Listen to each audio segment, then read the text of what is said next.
What's up guys, welcome to Rob's house. I'm sick, but we're gonna work on cars today anyway. So today's maintenance day. We're gonna work on all three of my cars. I'm gonna be showing you guys how to do some routine maintenance on your cars. We're gonna show you how to replace your air filters, both your engine air filter and your cabin air filter, as well as do an oil change. So for car enthusiasts, this might be a little bit of a boring video, but for everyone else, I'm sure you own a car, so check it out.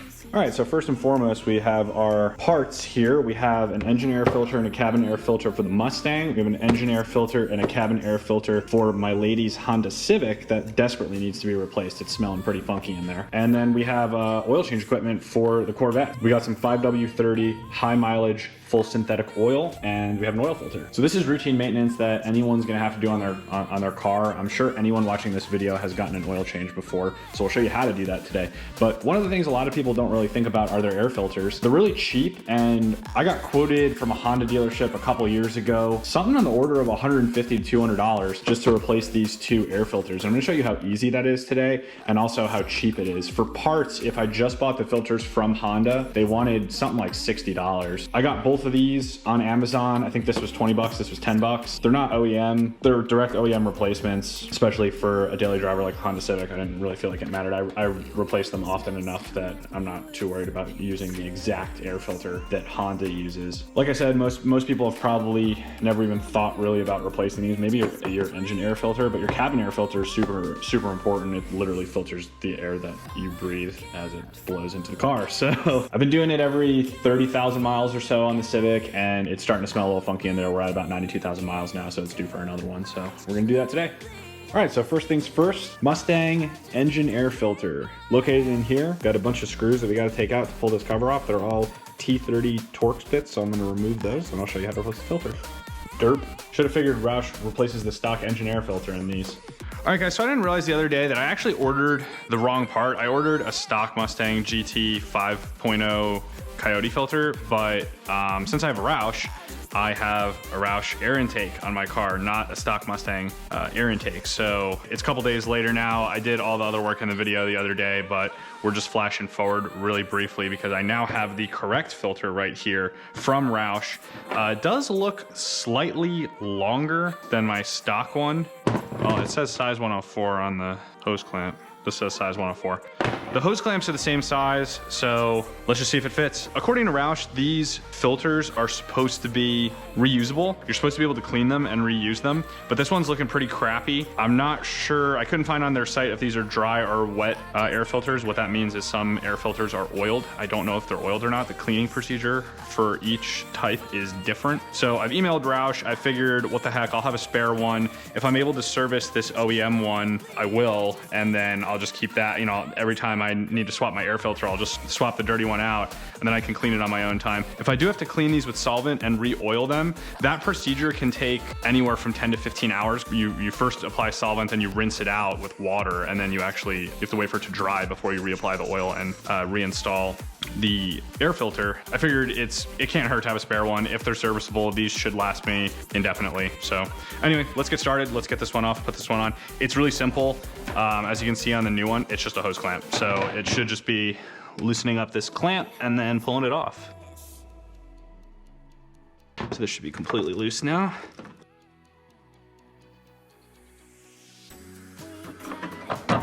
There we go. Oh, I'm dumb. They say dry filter right on them. It literally says, I don't know if you guys can see it, it says dry filter, do not oil. I didn't even realize that it had a logo up here. All right, so that answers my question. These are both dry filters. I'll see if I'm able to clean this one up adequately and get it looking anything like this stock one. Let's grab, I wanna get all this shit out of here. Let me grab my shop vac real quick.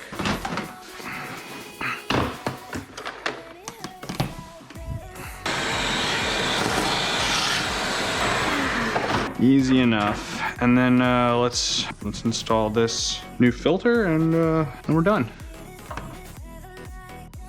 Not really much more involved than what you're gonna see me do on the Honda. There's two types of air filters. There's the air filters like these where it's an open air filter, so it encompasses the entire air intake. And then there's directional air filters where it's just like a tray.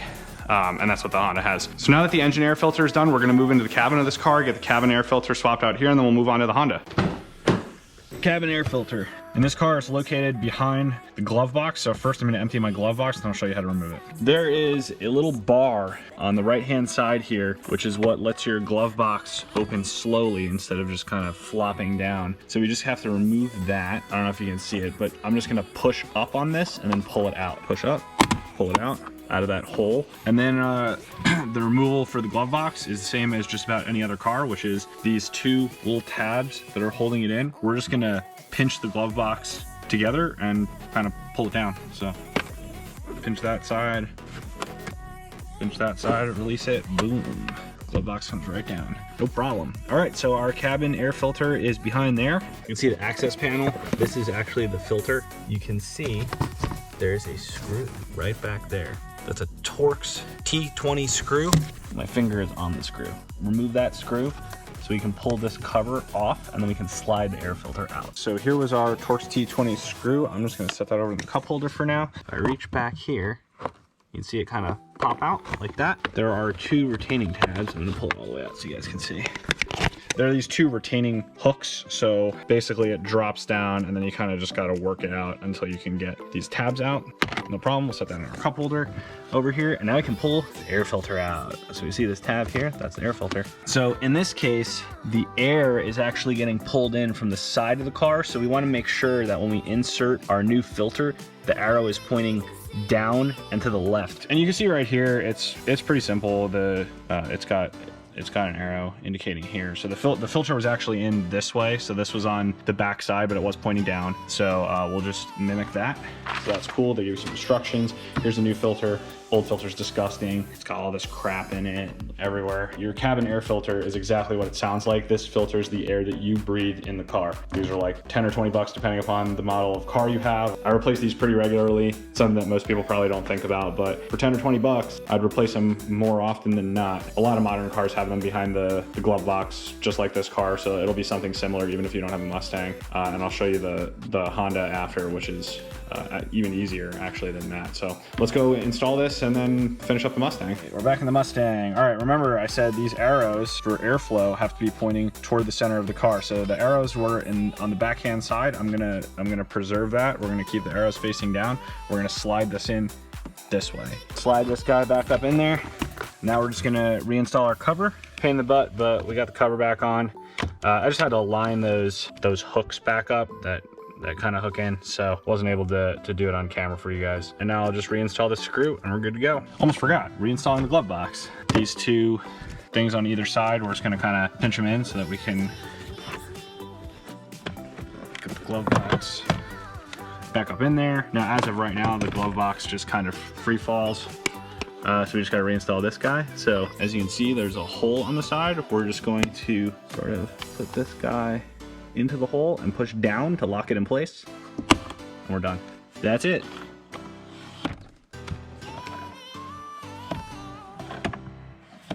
Perfect. All done. Next car. Daily driver engine bay. I'm gonna show you guys how easy Honda made it to swap out the engine and cabin air filters in these cars. So first of all, for the engine air filter box cover, we just have 3 latches. You can literally release them with your finger. That'll let you pull the filter out. All right, here we go. There it is. 2 hands, it's a lot easier.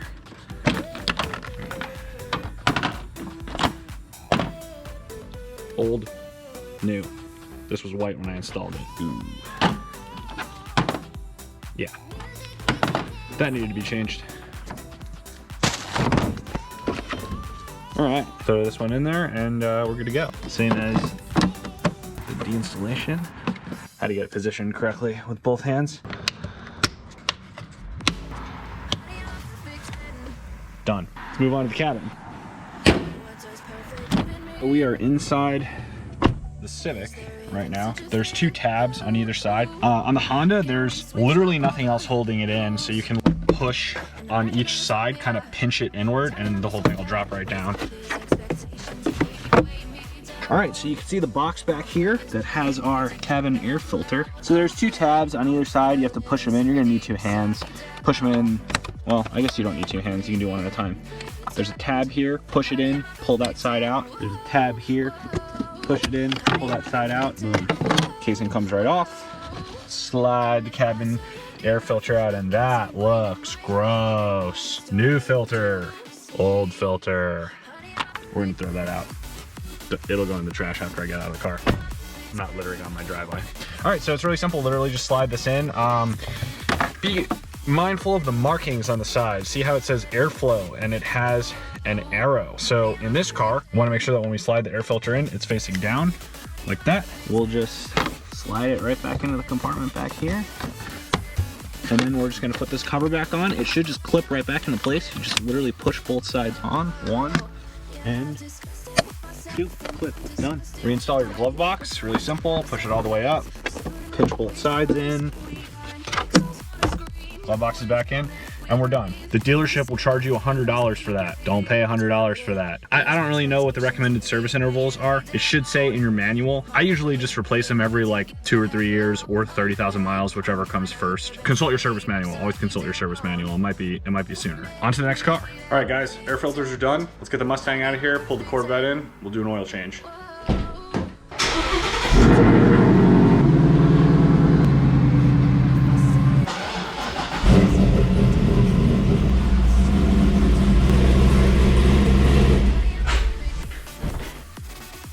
We got the Corvette on jack stands. As you can see in here, we have our oil plug and our oil filter. So first things first, we're gonna get a drip pan here. We're going to undo this plug. Oil's gonna start shooting out of that. We're gonna wait for it to drain. Then we're gonna undo the filter. More oil's gonna spill out of that, all into the pan.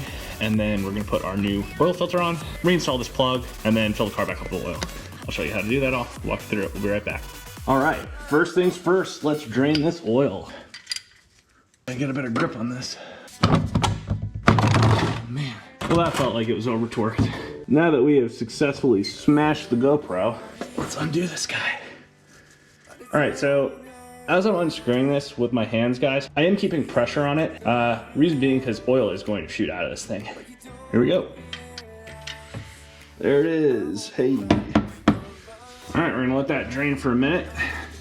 All right, well, we could let the oil drain forever, but, you know, we got most of it out. All right, now here comes the other tricky part, the oil filter. This is a little bit tricky if you don't have the right tool, but fortunately, I do have the right tool. The right tool is a filter wrench. Untorque it like that. Not too hard. All right. Now the filter's moving freely. We do the same thing that we did when we unthreaded the oil pan plug, which is that we're going to twist this, but we are going to keep pressure on it because that's gonna happen. See all that oil? This is why I'm wearing disposable gloves. Oh yeah. All right, I prepped our new air filter. I did that off camera, but for anyone who doesn't know, it's really simple. I don't know if you can see on the GoPro, but there's a gasket on the outside of this oil filter. And all you're gonna do is dab some oil on it. So the filter threads right on. Now what I'm gonna do is I'm just gonna give it another little pull with a wrench. I'm gonna grab the filter. I'm gonna give it just enough of a twist. You don't have to kill it.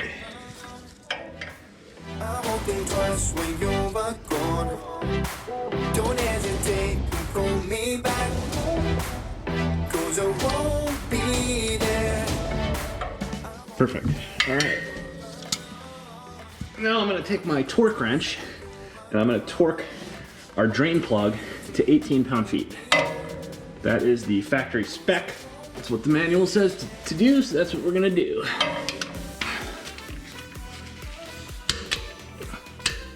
Okay. I'm gonna wipe this off one more time, and we are done underneath the car. All right, guys, so took the oil cap off. See, this is Mobil 1 5W30. This is what we have over there. And we're just gonna drop our funnel here, fill it. The LS2 takes 5.5 quarts of oil. So one of those big jugs over there is about 5 quarts. So we're gonna put in a little more than one full one. Check the dipstick, maybe start the car real quick and see where we're at. All right. All right guys, real quick, I'm just gonna check my dipstick here.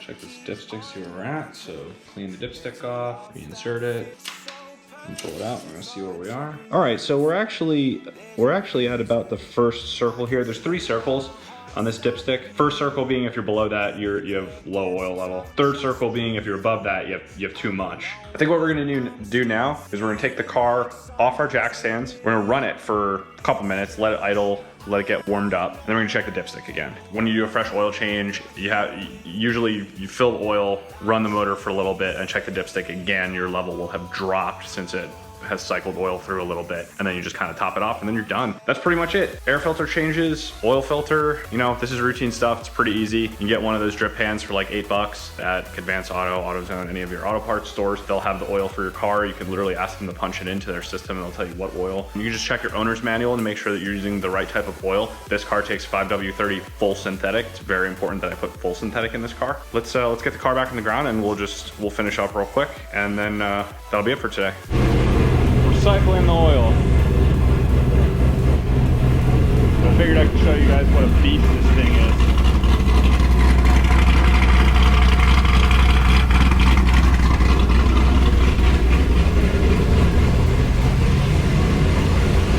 Alright guys, so we're going to check our oil levels again.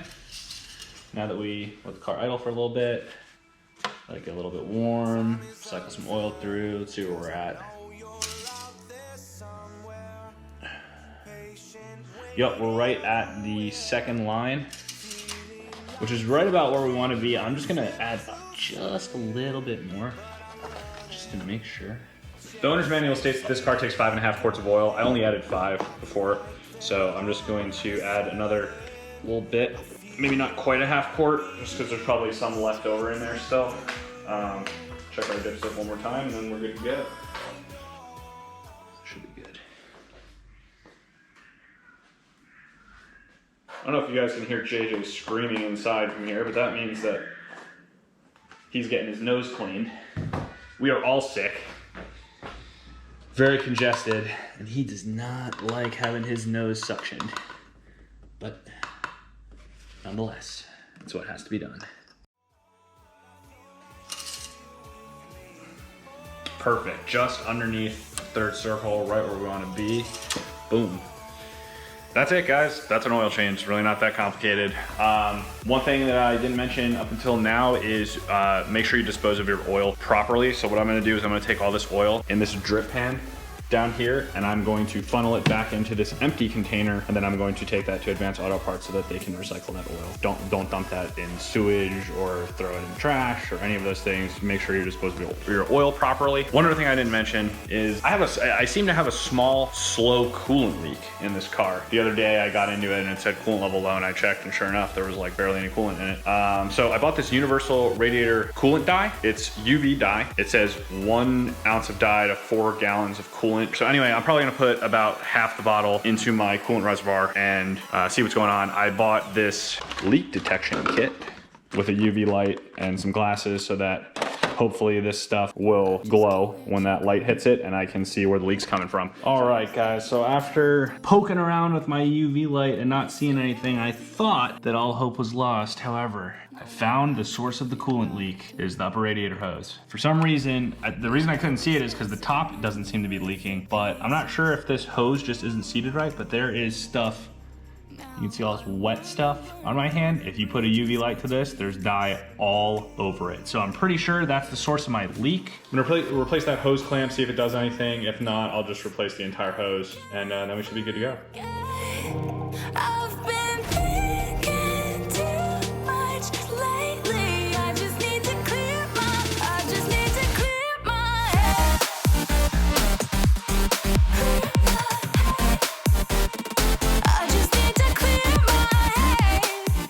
All right, guys, she's all back together. Now I'm gonna have to drive her for a few days and see how she behaves. If you come to this side of the car, actually, I could show you it. This is the hose that was leaking. It was actually like not all the way on this fitting. So I just loosened this, slid it up, clamped this tight. It's possible that this hose over the years has kind of like expanded a whole bunch due to all the heat. If so, I mean, I can get a replacement hose. They're not expensive or anything. It's really easy to replace. It's just a clamp here, clamp on the other side, right there. You can see it down there. And that's pretty much it. So I mean, you know, worst case I'll replace the hose, but this was kind of hanging off, so I figured I'll just try tightening it up real quick, drive it for a few days, and we'll see if we're still leaking. Thanks for watching today's video, guys. I hope it helped some of you who wanted to learn a little bit about routine maintenance on your cars. I'll see you next time. Need to